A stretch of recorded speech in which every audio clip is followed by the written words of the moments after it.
Muy buenos días, tengan todos. Muchas gracias por seguirnos en este segundo Foro Internacional de la Innovación en la Justicia, organizado por México Evalúa y la Fundación Friedrich Naumann. Agradecemos a todos los que nos siguen acompañando y por favor síganos en nuestras redes sociales de México Evalúa, igual en nuestra página de YouTube. En este segundo día del Foro Internacional de Innovación en la Justicia, estaremos discutiendo y analizando las diferentes formas en las que la tecnología y la innovación pueden facilitar el acceso a la justicia. En este primer panel, platicaremos de la justicia global, cómo garantizar el acceso a la justicia ante las desigualdades y la migración. Nos acompañan Alberto Pradrilla, de Animal Político, como moderador, Laura Susan Golesorki, fundadora y directora ejecutiva del Centro para la Migración, Género y Justicia, y Felipe González Morales, de las Naciones Unidas sobre los Derechos Humanos de los Migrantes. Muchísimas gracias. Muy buen día.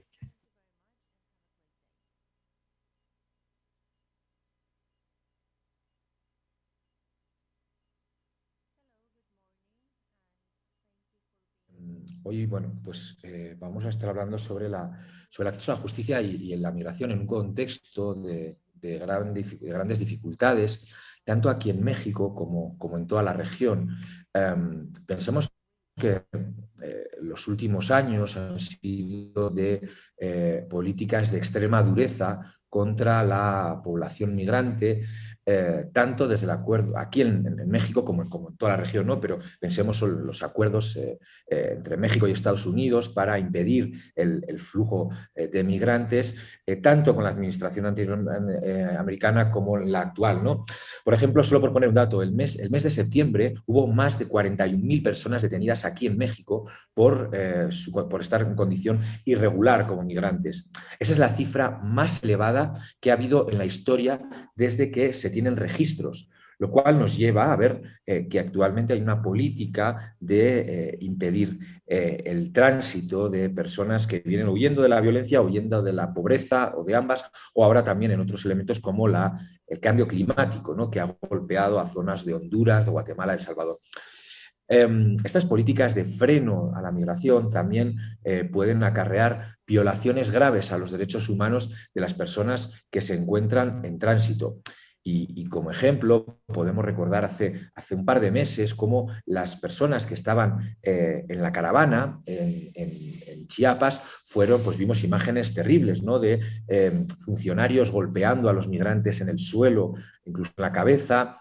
Vimos imágenes de caza y captura de estas personas y, bueno, pues numerosas vulneraciones a los derechos humanos que, por ser el contexto de movilidad de los migrantes, muchas veces quedan sin acceso a la justicia y sin acceso a la garantía de los derechos humanos, ¿no? Veamos, solo en este año en México han ocurrido dos eventos que han sido dos gravísimas vulneraciones a los derechos humanos de migrantes, como es la masacre de Camargo en enero de este año, en el que 19 personas perdieron la vida, de ellas dos mexicanos y el resto eran migrantes centroamericanos, y existe una gran dificultad para que las familias de los migrantes que estaban a punto de llegar a Estados Unidos cuando fueron masacrados, y actualmente hay 12 policías detenidos por estos hechos, es muy difícil que las familias accedan a la justicia, accedan a la información de qué es lo que ocurrió, porque, pues por las dificultades que pone el propio sistema de justicia, ¿no? Lo mismo ocurrió recientemente cuando el migrante cubano Cristóbal murió asesinado por un elemento de la Guardia Nacional en Chiapas cuando transitaba en un vehículo en Pijijiapan. Nuevamente, para su familia está siendo muy complicado tanto el acceso a la justicia como incluso el poder tener certeza del reconocimiento del cuerpo y del acceso y de la y de poder recuperar el cuerpo y poder hacer los trámites que necesitan en una situación tan lamentable, ¿no? Y bueno, pues para seguir hablando, para hablar sobre el tema de justicia y de migración, también sobre el impacto que tienen las nuevas tecnologías en este contexto, tenemos un panel con Felipe González Morales y Lara Susan Goles-Corgi. Perdón. La doctora Lara Susan va a platicarnos ahora. Ella es profesora asistente de Ciencias Políticas, de Asuntos Globales y codirectora del programa de estudios de género, mujeres y sexualidad de la Universidad de Portland, en Estados Unidos. Y ella, su línea de trabajo son cuestiones relacionadas con la intersección de la migración y el género en un contexto global. En sus últimas publicaciones están Protección de quién y para quién. Las mujeres musulmanas refugiadas se enfrentan a una identidad europea cuestionada, en estudios sobre etnicidad y nacionalismo, y Mujeres y paz y seguridad en la situación venezolana, centrando los esfuerzos de la sociedad civil y visualizando el papel de la ONU en Ideas para la Paz de la Universidad de la Paz. Ella es fundadora, directora ejecutiva y directora de promoción del Centro para la Migración, el Género y la Justicia, que es una ONG sin fines de lucro que se ocupa de los derechos de los migrantes y la justicia de género a través de la educación, la investigación y la promoción. Y recientemente, además, fue también curadora de un evento en el Foro de Igualdad de la Generación de la ONU y ha dirigido el programa de liderazgo del Centro para la Migración, el Género y la Justicia, que capacita a jóvenes migrantes para la acción colectiva contra la violencia de género. Pues sin más, le doy la palabra para que sea ella quien arranque este panel. Muchas gracias por tu participación y pues bueno, estoy el micrófono. Muchísimas gracias por invitarme y por darme una plataforma para poder compartir mi trabajo. Soy Lara Susan Goles-Corgi, soy profesora asistente en Ciencias Políticas y temas globales en la parte de sexualidad, como todo lo que mencionaste, así como ser la directora del Centro de Migración, Género y Justicia en una organización sin fines de lucro que trata de los derechos humanos. Estoy honrada de poder abordar estas preguntas, estos temas de la justicia en el contexto de la migración con tan buenos panelistas. Yo vengo de una familia que fue desplazada durante el tiempo y cierto espacio y me he dedicado a la justicia en mi trabajo como académica y también en mi trabajo como activista. Entonces, para la discusión del día de hoy, me gustaría hablar de la intersección entre la migración y el género y cómo están estas partes de la justicia o de la injusticia que operan.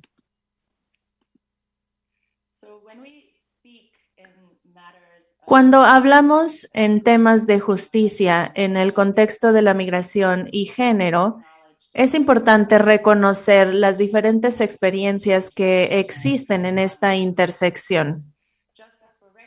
Esto incluye justicia para migrantes regulares, irregulares, personas que buscan refugio, justicia para mujeres, justicia para niñas, para también las personas de la comunidad LGBTQ y más. Y en otras palabras, también podemos hablar de la justicia para toda la experiencia, también de injusticia en la intersección de migración y género. Entonces, de esta manera, la visión de la justicia de género a través de las fronteras también es que desafortunadamente la justicia a través de las fronteras es un objetivo que queremos lograr en diferentes personas de la comunidad LGBTI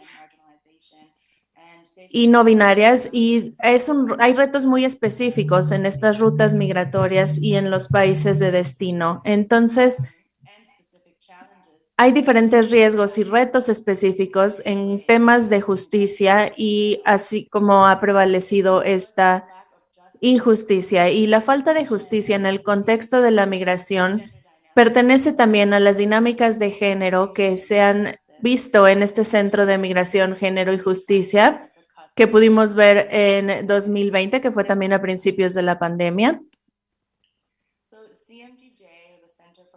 Entonces, este centro, CMDG, también aborda la intersección de la migración y el género a través de investigación, de defensa y de educación. En la investigación exploramos las necesidades y desafíos específicos de mujeres y niñas y de la comunidad LGBTQI, así como de diversidad de género, y vemos los diferentes temas que hay en esta intersección de migración y género. También en la parte de defensa hablamos de los espacios para las comunidades para poder asegurar la representación y la responsabilidad al poder proyectar los derechos humanos para todos.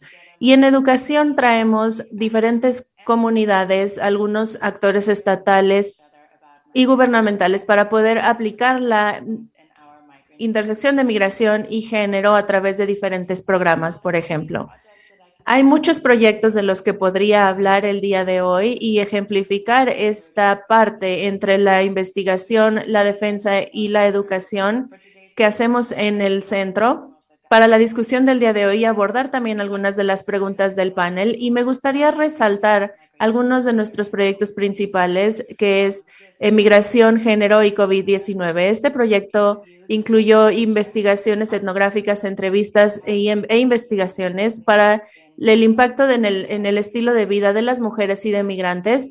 También incluyó defensa en diferentes reuniones de alto nivel, así como hablar con la dimensión, a través de la dimensión de la educación, ofreciendo clases en línea con algunos de nuestros colegas que son profesores certificados. Pero también el día de hoy me quisiera enfocar en un proyecto que también se trata de la defensa y la educación. Entre mayo y julio del 2020, algunos investigadores y yo realizamos diferentes entrevistas y observaciones sobre el impacto del COVID-19 en la forma de vida de las mujeres y de refugiados. Y algunos descubrimientos que encontramos en este trabajo, este trabajo sigue en curso, se tienen diferentes prácticas, es algo en lo que seguimos trabajando en diferentes aspectos, ya que también se está expandiendo este espacio muy localizado con nuestros descubrimientos, y eso es lo que quisiera hacer el día de hoy en esta discusión, conectar estas comunidades, los esfuerzos que se tienen con esta dinámica sobre la migración, el género y la justicia. Y a partir de mi presentación también se tiene el acceso a la protección para mujeres específicamente, pero también para migrantes de manera más amplia. Aquí está lo que encontramos y lo que hicimos. La pandemia de COVID-19 y las medidas de respuesta han impactado a comunidades a lo largo del mundo. Algunas comunidades han sido afectadas de manera específica y al mismo tiempo también se les ha dejado fuera de las medidas de respuesta nacional. Y este es el caso de muchas comunidades migrantes, incluyendo refugiados y personas que buscan asilo. Estos son algunos de los desafíos que se enfrentaron durante la pandemia. Entrevistamos principalmente a mujeres y representantes de diferentes organizaciones que trabajan en el contexto de la migración y complementamos estas entrevistas con observaciones de los esfuerzos en las comunidades que dan servicios esenciales a refugiados.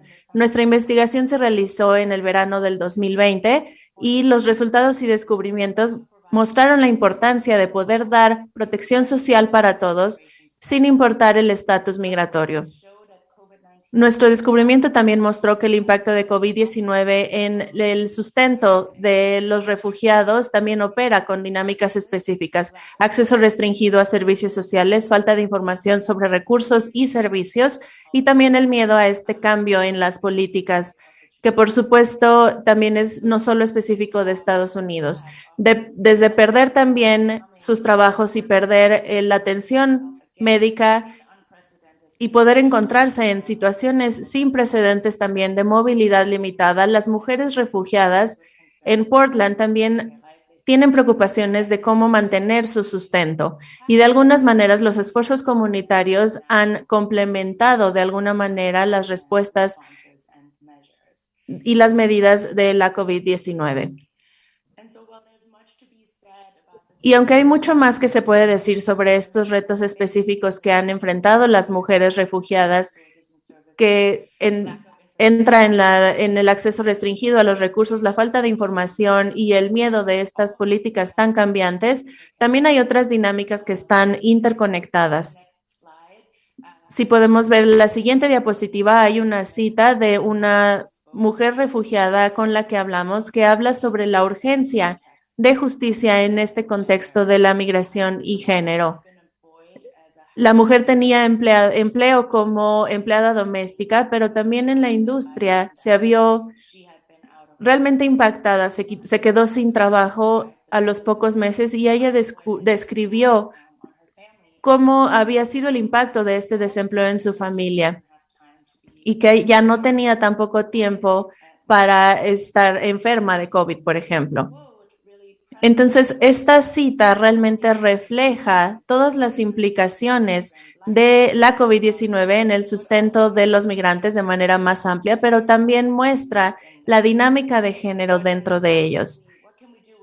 ¿Y qué podemos hacer con estos descubrimientos basados en la comunidad, estos descubrimientos localizados que pueden generar discusiones globales a través de esto? Con base en nuestros datos empíricos y la discusión de las protecciones sociales, establecimos diferentes ideas que pueden capturar estas implicaciones a corto plazo y a largo plazo de la pandemia en el contexto de la migración.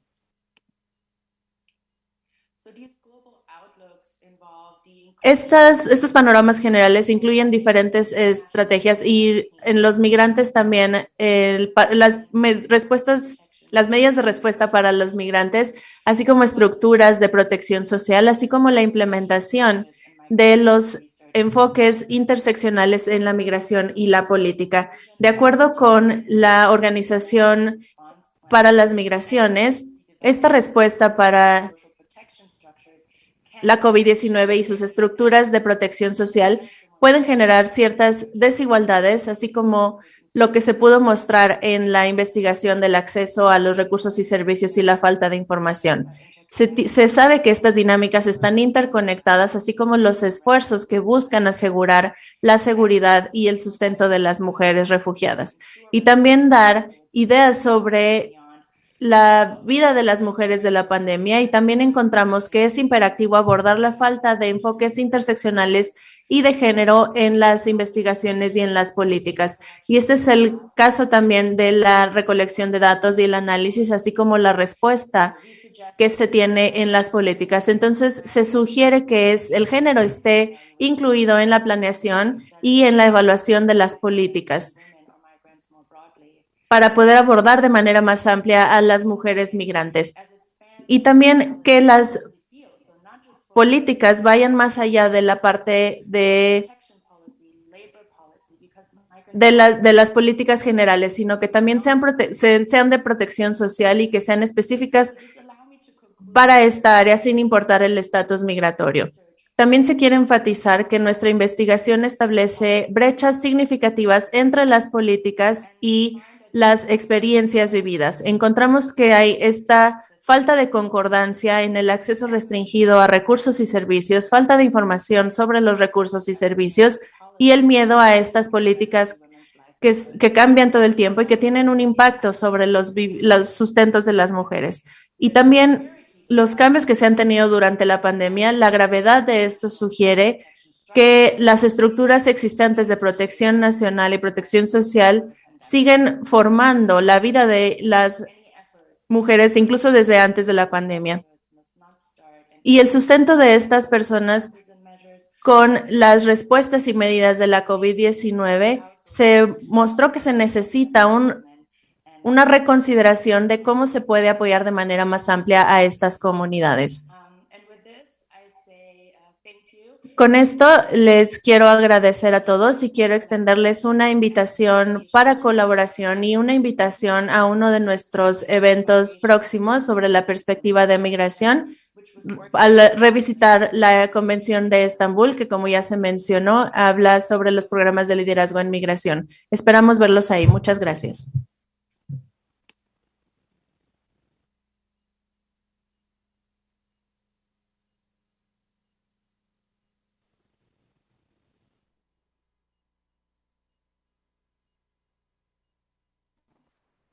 Sin micrófono.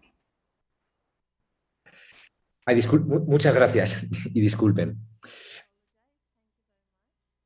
Y bueno, como decía, pues muchas gracias por su intervención.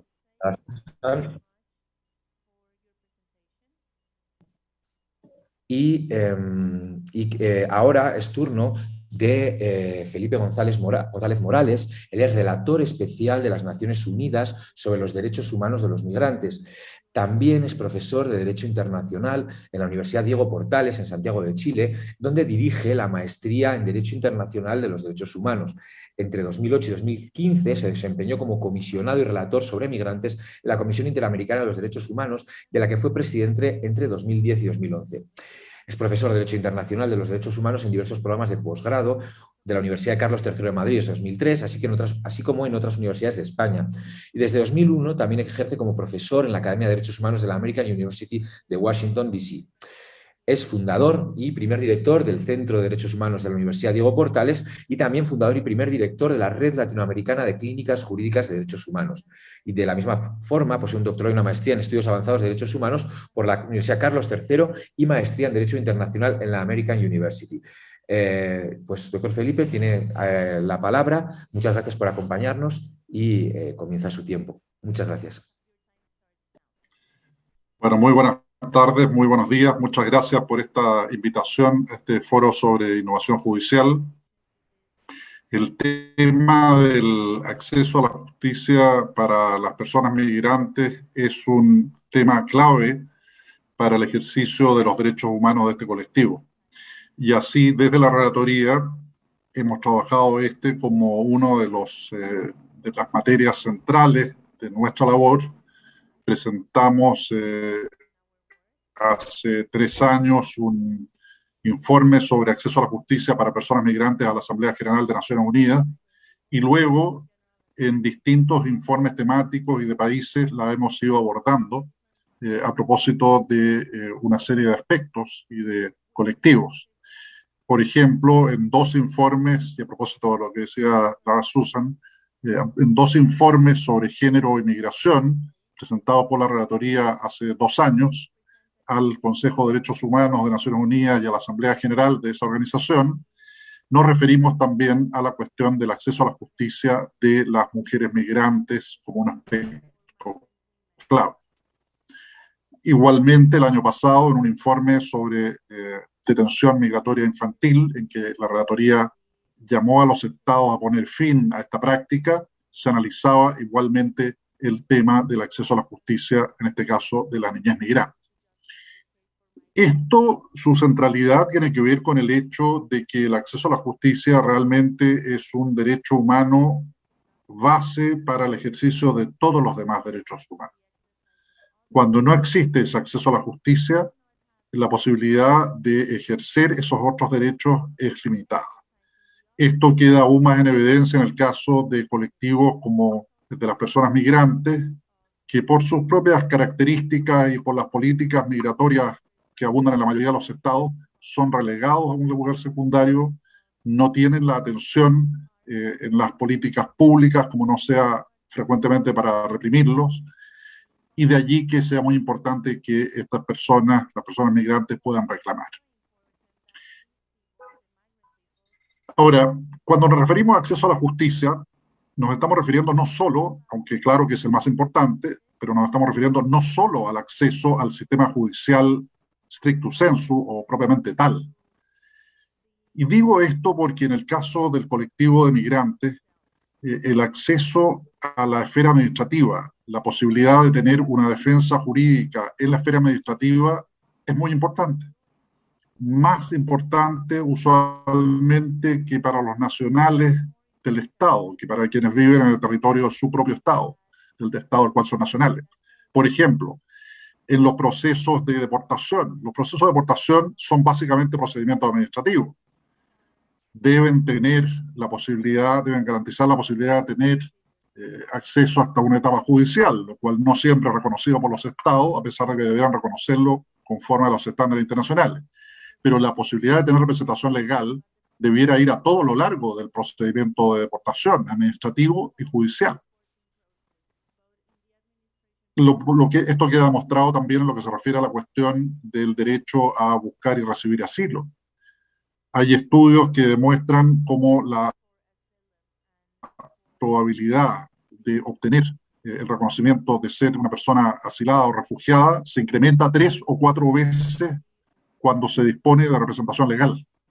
O sea, la persona que tiene un abogado o abogada tiene mucho más probabilidades de obtener el refugio. Esto no es casualidad, tiene que ver con la agilidad con que se lleva a cabo el procedimiento, las intervenciones que puede hacer el jurista, la jurista al respecto, el levantamiento de argumentos, etcétera, etcétera, etcétera. Esto ocurre también con la cuestión de la detención migratoria, que por lo menos en los países occidentales, en la mayoría de ellos, la detención por razones migratorias no es por consideración de tipo penal. Ha habido en ese sentido una despenalización.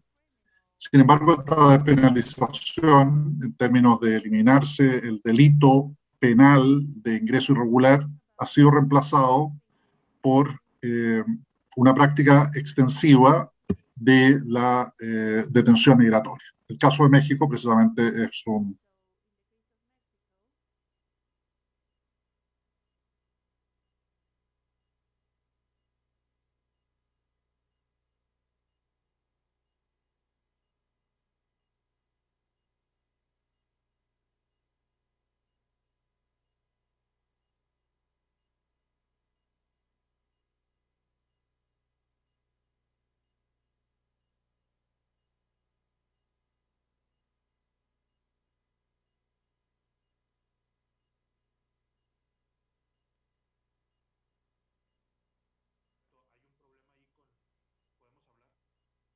Sí, al parecer que hubo un problema con la conexión, ¿cierto? Vale. Bueno, pues quizás mientras tanto, mientras que retomamos la comunicación con el doctor Felipe, quizás podríamos seguir un poco en un formato de entrevista. Creo que sería lo más adecuado mientras que se va recuperando la conexión. Entonces, bueno, has estado comentando pues tus estudios desde el ámbito del género y no sé si actualmente en este contexto en el cual parece que hay mayor movilidad, pero también mayor interés por parte de los estados en no permitir esa movilidad o no permitir que lleguen a su destino, puede ser tanto a Estados Unidos como a Europa. No sé si desde una perspectiva de género estamos encontrando unos retos diferentes, unas mayores vulneraciones a los derechos humanos, unas mayores dificultades para las mujeres que ven en la obligación de ponerse en ruta y de ponerse en marcha para llegar a un destino, digamos, a una vida mejor, ¿no?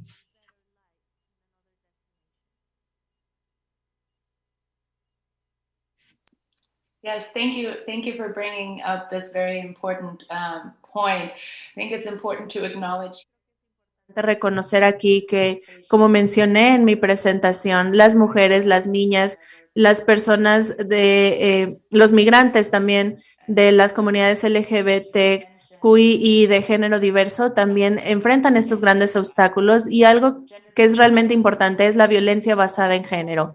No solamente es una causa de migración o para buscar asilo en otro lado, sino que es algo que también ocurre en las rutas migratorias. Entonces, dados los marcos que existen actualmente en cuanto a esta violencia de género como una base para buscar asilo, es algo muy fragmentado. Entonces, realmente es algo que desde una perspectiva de derechos humanos se tiene que solidificar también en los lineamientos en cómo poder abordar esta prevención de violencia de género y cómo abordar estas respuestas, poder generar respuestas mejores con esta violencia de género como una base para el asilo. Esto es algo que creo que realmente se tiene que discutir más, se tiene que explorar y se tiene que solidificar dentro del marco institucional jurídico. Y en este punto, sí, en este punto, ¿crees que la tecnología ha habido algún... Do you think that with technology... ha regresado ya Felipe González. ha vuelto la conexión. Quizás vamos a retomar con él, vamos a volver a darle la palabra y seguimos con la plática luego entre los tres cuando termine su ponencia. Muchísimas gracias. Bueno, disculpas que se me cortó la conexión a Internet. Estaba explicando la importancia que tiene el acceso a la justicia también en la esfera administrativa para el colectivo de migrantes. Y en este sentido me refería a la búsqueda de asilo, a la atención migratoria, a los procesos de deportación, añadiría los procesos de regularización. Si ustedes se fijan, son muchas materias de orden administrativo en que la posibilidad de tener representación legal, defensa jurídica, es muy importante para la persona migrante, más importante que en el caso promedio, digámoslo así, de quienes viven en el territorio de su propio Estado. Ahora, la cuestión, sin embargo, no debe restringirse desde luego a la esfera administrativa. Y aquí no se trata únicamente de que, como ocurre en algunos países, las personas migrantes solo tienen derecho a la defensa pública en los casos en que son acusadas de delito. No, debieran tener la posibilidad de obtener defensa jurídica también para litigar sus asuntos migratorios ante los tribunales, usualmente diría yo, una vez que el asunto ha pasado por la etapa administrativa. El otro punto que es muy importante es el que se refiere a la asistencia consular. Este derecho humano, el derecho a la asistencia consular, es parte también del acceso a la justicia y de manera muy clara, ya desde hace más de 20 años, los distintos órganos internacionales, como la Corte Internacional de Justicia, la Corte Interamericana de Derechos Humanos y otros organismos, han establecido que se trata de un derecho de la persona, y no como se entendía antiguamente como un derecho de un Estado frente a otro. De manera que cuando una persona migrante, por ejemplo, está siendo sometida a un proceso, se le debe notificar a ella y no al Estado del cual ella es nacional su derecho a obtener asistencia consular precisamente porque esté, por ejemplo, escapando del país y quiera solicitar refugio. Es un derecho humano que consiste en que esa persona pueda optar o no por esa asistencia consular. Ahora, parece de perogrullo, pero lo que tiene que haber también es un sistema en pie para proporcionar esa asistencia consular, para que este derecho no caiga en el vacío, no sea algo abstracto, ¿no es cierto? Esta es una cuestión que desde la Relatoría hemos enfatizado constantemente, la importancia de que los estados fortalezcan sus mecanismos de asistencia consular. A mí me ha ocurrido en visitas, tanto como relator de Naciones Unidas, como anteriormente como relator en la Comisión Interamericana de Derechos Humanos, que cónsules de otros países se me han acercado durante las visitas para proporcionarme información sobre la situación de sus nacionales en algún territorio extranjero. Por ejemplo, esto lo he vivido con cónsules de varios países de Centroamérica en México o de varios países, de distintos países en Estados Unidos. Esto es muy importante, o sea, hay una labor que no solo tiene que ver con la defensa en casos específicos, sino con monitorear la situación de los derechos humanos de las personas migrantes, que es muy importante que lleven adelante los y las cónsules. Hay un aspecto específico muy importante al respecto, que es el que se refiere al de las mujeres migrantes que trabajan en el servicio doméstico. Este es un colectivo que en muchos países está fuera de las normas laborales ordinarias, o sea, está en una precarización no solo económica, sino desde el punto de vista jurídico, y cuya situación las pone en una marginalidad completa, no solo económica, sino que cuando son víctimas de abusos, por ejemplo, va a ser muy difícil si no hay una labor proactiva de los consulados que ellas vayan a denunciar los hechos de que son víctimas. Y en ese sentido es muy importante que los cónsules, las cónsules presten especial atención a este colectivo, más aún cuando se trata en algunos países como aquellos que existe el sistema kafala, como en la mayoría de los países del Medio Oriente, en que el empleador, el dueño de casa, digamos, es el que tiene el pasaporte, la documentación y en último término prácticamente una especie de poder delegado respecto de la mantención o no de la visa de esa persona que trabaja en su casa. Todo eso son aspectos relevantes que se tienen que considerar. El otro punto que creo que es muy importante es el que se refiere a las barreras cortafuegos o firewalls, o como se las llama en Estados Unidos, ciudades santuarios, sanctuary cities, ¿cierto? O sea, el establecimiento de una división muy fuerte entre el acceso a la justicia y a otros servicios públicos, por una parte, y las agencias migratorias y en general las agencias encargadas de hacer cumplir la ley, la policía, ¿cierto? ¿Por qué esto es importante? Y lo podemos ejemplificar en el contexto de la pandemia. Bueno, en la gran mayoría de los países en el contexto de pandemia se ha establecido, por lo menos a nivel normativo, que las personas migrantes tienen derecho a ir a los hospitales para tratarse del COVID-19 y a la vacuna.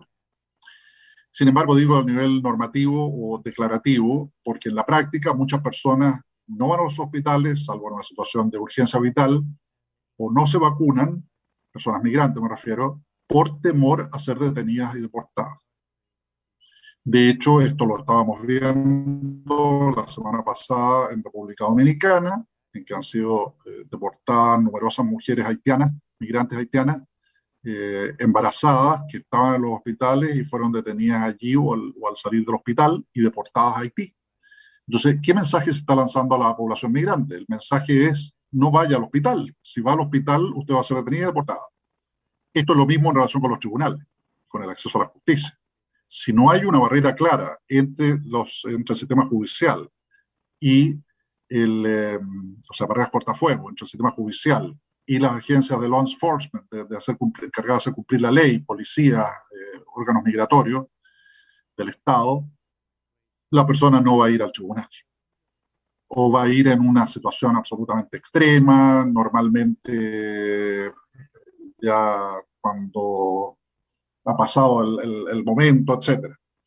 ¿Esto que conduce? Conduce a la impunidad, ¿no es cierto? Una especie de círculo vicioso de vulneración de los derechos humanos a las personas migrantes, porque el perpetrador sabe que esa persona en muchos casos no va a ir a los tribunales por el temor a ser detenida o deportada. Entonces es muy importante y ese llamado lo estamos haciendo constantemente desde la relatoría para que se establezca ese tipo de separación estricta entre los servicios públicos, incluyendo el sistema judicial y las agencias migratorias.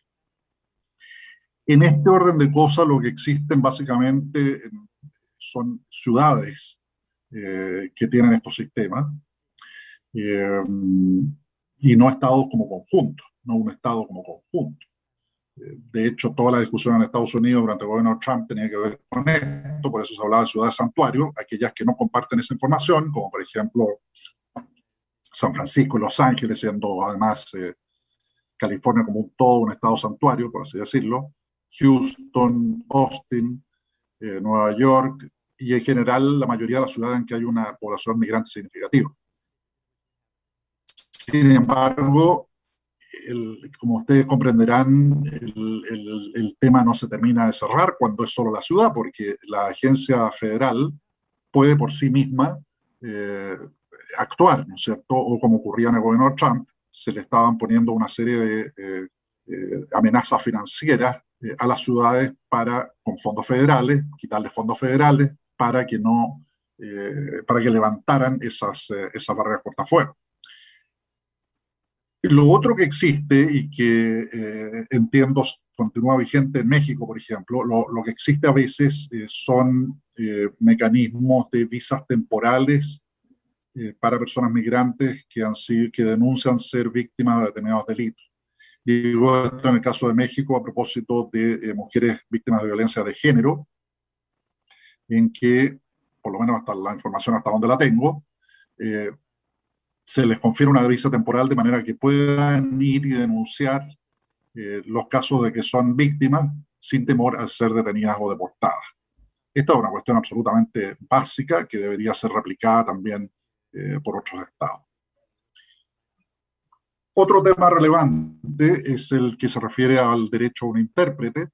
Esto puede tener que ver con la lengua en que se hable, la lengua oficial, digamos, de otro estado del que provenga el migrante, la persona migrante, o puede tener que ver, por ejemplo, en el caso de América Latina, que es relevante, puede tener que ver con lenguas indígenas, ¿no es cierto?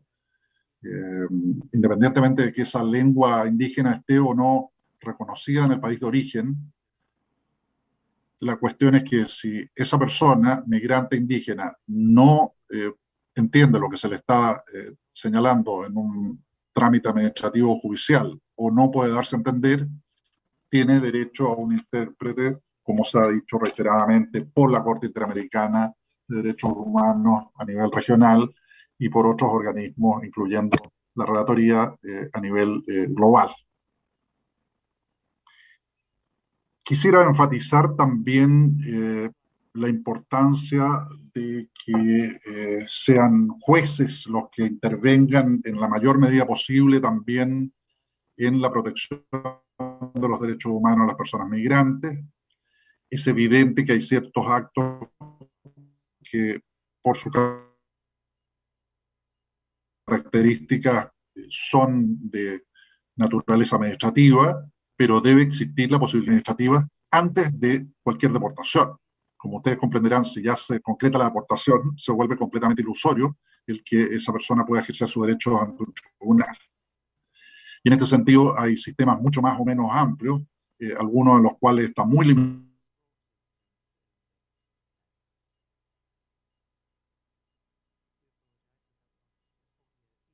limitado el acceso a los tribunales, y en otros que hay un híbrido, como el caso de Estados Unidos, que no son jueces del sistema judicial propiamente tal, sino que dependen de la oficina del Attorney General, del fiscal general, y no son del sistema judicial propiamente tal. Y estaba viendo, por ejemplo, algunos estudios recientes en que un porcentaje muy importante, cerca de un 40% de los jueces migratorios nombrados en Estados Unidos durante los 2 últimos gobiernos tuvieron como último empleador a ICE o a otra agencia de law enforcement.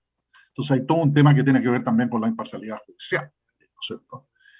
En fin, la cuestión en cualquier caso es enfatizar que se le debe dar prioridad a las gestiones judiciales o la posibilidad de impugnar judicialmente las decisiones de carácter administrativo. Finalmente, quisiera volver sobre la cuestión y enfatizarla, la cuestión de la perspectiva de género en las migraciones y el acceso a la justicia. En este sentido, todo el sistema judicial en relación con las personas migrantes debe estar inspirado por una perspectiva de género. Esto implica dar una atención especializada y que atienda a las necesidades y características propias de las mujeres migrantes y no hacer una especie de tabla rasa como que todas las personas migrantes estuvieran en la misma situación y tuvieran los mismos requerimientos. De allí, por ejemplo, que por eso ponía el ejemplo de esas visas temporales para las mujeres que denuncian ser víctimas de violencia de género. Esto se podría extender a otras fórmulas y debería extenderse a otros ámbitos también. Es una materia que estamos viendo constantemente desde la relatoría, creo que se ha ido fortaleciendo. El Pacto Mundial sobre la Migración reconoce expresamente el abordaje, el enfoque de género en las migraciones, cuestión que en los instrumentos más antiguos, de otra época, si se quiere, migratorios, no aparecía, internacionales. Entonces, con todas sus limitaciones, creo que este es un paso importante que da el Pacto Mundial sobre Migración, que han adoptado todos los estados latinoamericanos, salvo Chile, el mío propio, y República Dominicana, y que creo contribuye a enfatizar este aspecto. Y en materia de acceso a la justicia, desde luego, es un aspecto absolutamente crucial. Muchas gracias. Pues gracias por tu intervención y creo que siguiendo en la línea de lo que estabas comentando al final del acceso a la justicia con cuestiones de género, quería preguntarle a la doctora Lara Susan si existen también algunos casos o algunas prácticas exitosas, porque estamos hablando mucho hablamos también de los debes de las instituciones, de las cosas que son mejorables, pero quizás también hay prácticas exitosas que se pueden poner en común y que pueden servir para que otras instituciones aprendan a cómo abordar la cuestión de una forma mejor. No sé si usted tiene algún ejemplo de ese tipo que cree que es importante poner sobre la mesa para que otras instituciones la adopten.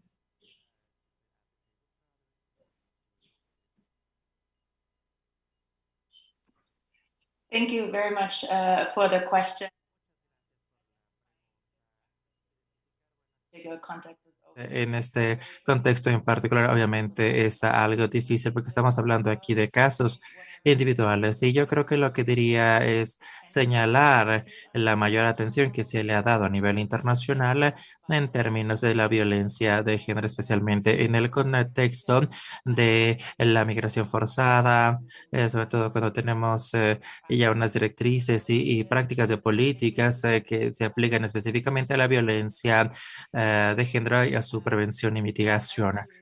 Ahora depende de los estados individuales y de otras partes interesadas adoptar estas directrices y esta experiencia en consideración conforme van pasando a los casos ante los tribunales o cualquier otro proceso judicial en cuestiones de violencia de género. Uno de los aspectos que yo que mencionaba aquí el doctor Felipe González Morales, también es el Pacto Global de Migración, específicamente en el contexto del género y el Pacto de Acción Humanitaria para las Mujeres, que obviamente es un aspecto clave para la prevención de la violencia contra las mujeres y la acción humanitaria. La idea aquí, y esto es algo que considero importante considerar, y es el hecho de que estas experiencias en cuestiones de género tienen un continuo, no se detienen en un solo aspecto del proceso migratorio. Estamos hablando aquí de experiencias en el país de origen, experiencias a lo largo de las rutas migratorias y también experiencias en los países de destino. Y pensamos aquí de la violencia de género, su prevención, su mitigación y las respuestas consecuentes. Tenemos aquí diferentes experiencias en vez de una operación en silos. Esta es una práctica que seguimos viendo una y otra vez y que en la que se busca conectar diferentes políticas, diferentes pactos, diferentes marcos entre sí para mostrar que entendemos que estas experiencias operan a lo largo de un continuo y que este apoyo, el acceso a los recursos se tiene que dar a lo largo de estos diferentes aspectos y a lo largo de este continuo. Gracias. Sí, quizás ahora ya sería para los dos seguir con la Okay, dinámica now, ya ustedes me dicen quién empieza con la respuesta. Sí que hemos estado hablando de innovación y hemos estado hablando de acceso a derechos y a justicia, pero quizás en un contexto de mayor beligerancia hacia los migrantes y de mayor intento por parte de los estados de que no atraviesen fronteras, ¿no existe también el riesgo de que se pierdan derechos adquiridos? Es decir, que los migrantes, derechos que se daban por supuestos, los pierdan. Y se me ocurre, por ejemplo, políticas como el MPP o Quédate en México, acordado entre el gobierno de Estados Unidos y el gobierno de México hace apenas 2 años, aunque ahora esté suspendido, o el título 42, que no permite, que legaliza de alguna manera la expulsión express en frontera. Mi pregunta es, ¿estamos en un contexto en el cual la coyuntura puede llevar a perder derechos adquiridos previamente, derechos jurídicos? Y ahí dejo a quien quiera arrancar primero.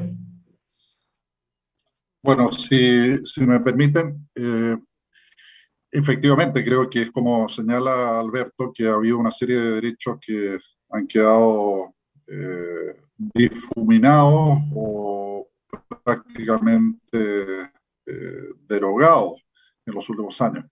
Y diría yo que esto se inscribe dentro de un contexto en el cual hay una gran tensión entre un enfoque de seguridad y un enfoque de derechos humanos en las políticas migratorias.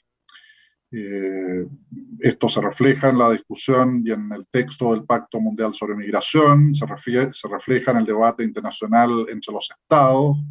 Es una tensión no resuelta, me refiero a los foros internacionales, aunque evidentemente desde el punto de vista de los organismos internacionales de derechos humanos la respuesta es clara, y es que el enfoque de derechos humanos debe ser el que predomine, y la seguridad es una consideración legítima, pero acotada a ciertos derechos humanos y no a otros. No puede ser para poner en peligro la vida de la persona, su integridad física u otros derechos humanos elementales, y además debe ser interpretada de manera también circunscrita o acotada. Ahora, creo que esos dos ejemplos que ponía del título 42 y del Remaining Mexico Policy que ponía Alberto son elocuentes de esta volatilidad de las políticas migratorias. Y esto diría yo que es un rasgo común a todas las regiones del mundo. De hecho, por ejemplo, en el caso de América del Sur, podemos ver cómo en un lapso de en un muy breve lapso, la mayoría de los estados, casi la totalidad de los estados de América del Sur, han mutado completamente sus políticas migratorias. Y así establecieron en el año 2018, o sea, hace solo 3 años, el proceso de Quito para referirse a la movilidad venezolana, en que participaron casi la totalidad de los estados sudamericanos, en una perspectiva que era inicialmente de acogida a la movilidad venezolana, entendiendo que huyen de una grave crisis humanitaria, y que sin embargo a poco andar se transformó y condujo a una serie de políticas centradas más bien en obstaculizar seriamente el ingreso regular de nacionales de Venezuela a los otros países, y en definitiva esto ha incrementado el tráfico de personas. Entonces creo que efectivamente hay un tema ahí de reducción de derechos. Ahora, conectando esto con el tema del panel, bueno, creo que ahí está el desafío de fortalecer el acceso a la justicia. Y creo que se consiguen cosas. Creo que la sociedad civil consigue cosas al respecto. Creo que las defensorías del pueblo, u otros organismos con otros nombres, Comisiones Nacionales de Derechos Humanos, etcétera, entidades autónomas dentro del aparato del Estado, consiguen triunfo a nivel judicial y consiguen proteger los derechos humanos de los migrantes. Desde luego, claro, cuando está cambiando la legislación es más complicado hacerlo, aunque siempre puede haber ámbito para que un juez interprete las normas legales de conformidad con los estándares internacionales de derechos humanos o con la propia Constitución que garantice esos derechos. Entonces creo que eso es muy importante. Creo que en el contexto de pandemia también hemos visto algunos ejemplos interesantes en que los tribunales latinoamericanos, prefiero tribunales de Estado, aparte de la Corte Interamericana, por supuesto, en que tribunales latinoamericanos han puesto cierto coto o freno a extremos de medidas de excepción adoptadas por los estados en el contexto de pandemia, afectando también a personas migrantes. Sí. Tenemos apenas 5 o 6 minutos, pero bueno, no sé si querías añadir en este ámbito, Susan, si querías añadir algo sobre este asunto.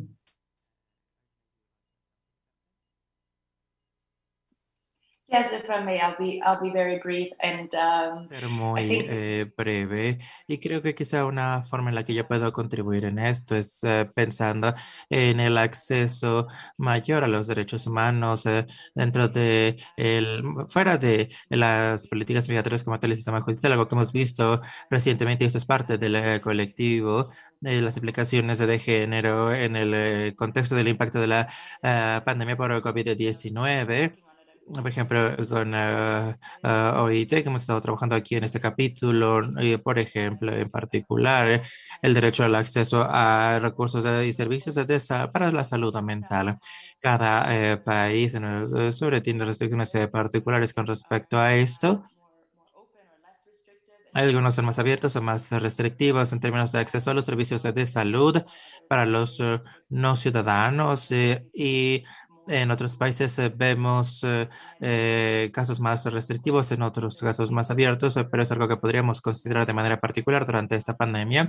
Y también más allá, cuando estamos hablando de la salud mental y los recursos y servicios en este campo y el acceso a los mismos para los casos de migración forzada. Tenemos aquí un análisis de un estudio de caso comparativo entre países con implicaciones de género y obviamente la salud mental aquí es diferente y se muestra de formas diferentes. Y podemos obviamente hablar de diferentes áreas de derechos humanos igualmente, pero realmente quería enfatizar aquí la importancia de la salud en la pandemia y también la salud mental como componente básico de la misma. I would like to make a comment about. Ahí, bueno, me parece muy interesante lo que plantea Lara Susan y que esté desarrollando ese estudio. Este es un tema que abordó en un informe el relator especial sobre salud de la ONU hace 3 años, el tema de acceso a la salud mental para la población migrante. Creo que es un tema absolutamente crucial que en el contexto de la pandemia, desde luego, se ha vuelto aún más agudo y necesario de confrontar. Ahora, yo diría ahí que hay varias hipótesis. Una es la hipótesis en que un Estado derechamente señala que la población migrante solo podrá acceder a en situaciones de urgencia al servicio de salud. Otros que lo contemplan de manera más genérica, más amplia. Creo que en el contexto de pandemia ha habido una mayor apertura al respecto. Sin embargo, yo quisiera subrayar que no es una cuestión solo de cómo está esto regulado en las normas, porque tiene que ver también, y a eso me refería con las barreras cortafuegos, tiene que ver, porque si está garantizado, pero igual llega la persona ahí y en el hospital van a compartir, van a llamar, mira, esta persona está indocumentada, llaman al servicio migratorio, la persona le va a decir después a sus compatriotas no vayan al hospital porque la van a denunciar. Entonces, ese es un aspecto que es central. Y el otro tema es que, claro, la atención de urgencia, ¿qué es urgencia? A ver, ¿qué es lo que es urgencia? Porque si estamos hablando de atención de urgencia porque es un accidente, o sea, una persona que estaba sana y sufre un accidente grave y va a urgencia, ya, eso está claro. Pero resulta que hay personas que terminan yendo a urgencia, migrantes me refiero, que en realidad terminan allí porque no recibieron la atención médica oportunamente, por ejemplo, por una enfermedad crónica. Entonces, el problema se convierte en una urgencia por esa falta de acceso a la salud en condiciones normales, por una atención médica también habitual. Bueno, y vamos llegando al final, y sí les voy a pedir, yo sé que tienen todos, o sea, que nos hemos quedado con ganas de poder platicar algunas cosas más, pero el tiempo lo tenemos justo, entonces les iba a pedir que por favor cada uno de ustedes dé un cierre en un minuto sobre cuál cree que debería ser el mensaje principal después de la conversación que hemos mantenido, cuál cree que es las claves que han quedado pendientes. Les doy eso, un minuto de cierre a cada uno antes de que vayamos cerrando el panel. Si quieres, la Susan, primero le doy la palabra. Thank you very much. Muchas gracias. Es muy difícil hacer estas cosas en un minuto porque hay tantas cosas importantes. Pero voy a hacer mi mejor esfuerzo.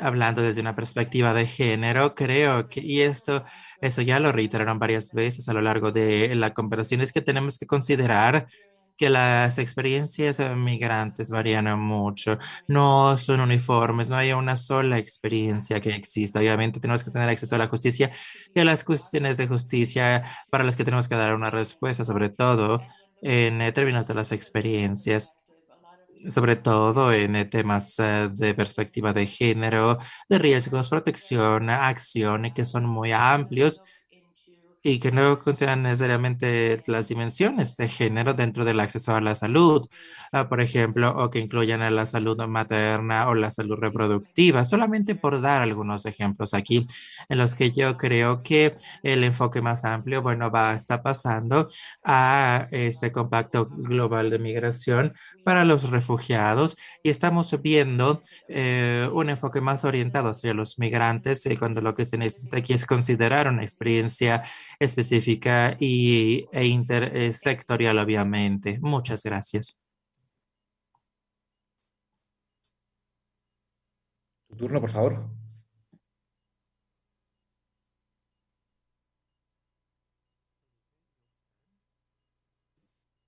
No sé si Felipe González se quedó otra vez sin conexión, ¿puede ser? Ah, no. Porque hemos venido señalando un aspecto específico, que es la importancia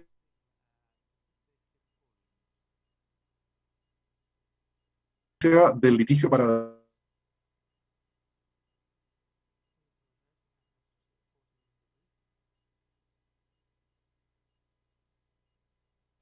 Creo que está teniendo otra vez problemas. En esta materia. Que no, la importancia del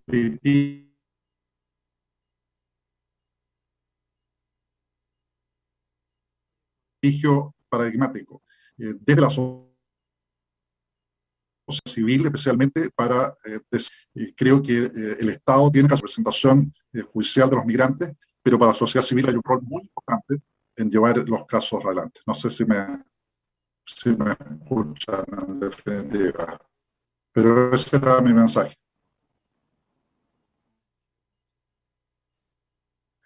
Sí, pues muchas gracias a los dos. Ha sido un gusto tenerles con nosotros. Ha sido importante estar hablando sobre las dificultades que están teniendo actualmente las personas en movilidad para acceder a los servicios de justicia y también los retos que tienen estos servicios de justicia para que los migrantes puedan acceder no solo en términos de tránsito, ¿no? Como hacía yo mención en un primer momento, sino también cuando los migrantes llegan al lugar de destino, llegan a ese lugar al que esperaban, al que han hecho ese tránsito para llegar, y todas esas dificultades ponían bien los dos ponentes, ponían el ejemplo del problema de la COVID, ¿no? La COVID-19 y cómo las dificultades que ha habido para el acceso también a la sanidad y a la salud pública en este año y medio de terrible pandemia que hemos sufrido.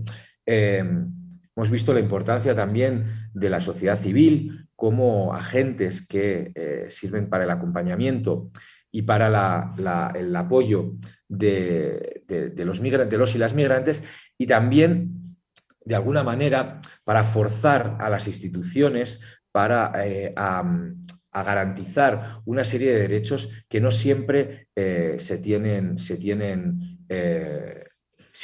garantizados, ¿no? Sobre todo en un contexto de externalización de las fronteras, en un contexto en el que los gobiernos tratan de impedir el tránsito de las personas en movilidad y que, por el contrario, cada vez más personas están en marcha tratando de alcanzar una vida mejor o poner su vida a salvo. Y en todo esto, pues también están las dificultades que encuentran las personas en movilidad para garantizarse algunos derechos, como puede ser el derecho al refugio, el derecho al asilo, que se ha puesto en cuestión en los últimos tiempos, especialmente con políticas xenófobas y de reducción de derechos, como las practicadas por el expresidente Donald Trump en Estados Unidos.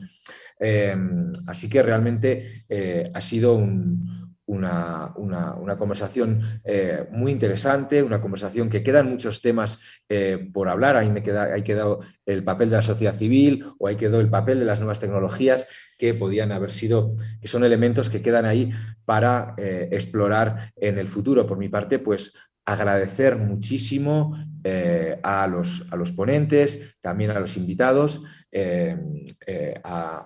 también por haber estado aquí presentes. Agradecerle también a la audiencia que haya estado atenta a las intervenciones y, bueno, pues Lara Susan Golesorki, muchas gracias por haber estado con nosotros. Felipe González Morales, también muchas gracias por su participación y les invito también a seguir con los siguientes paneles que siguen en este foro. Muchísimas gracias, gracias por la charla y tengan un excelente día.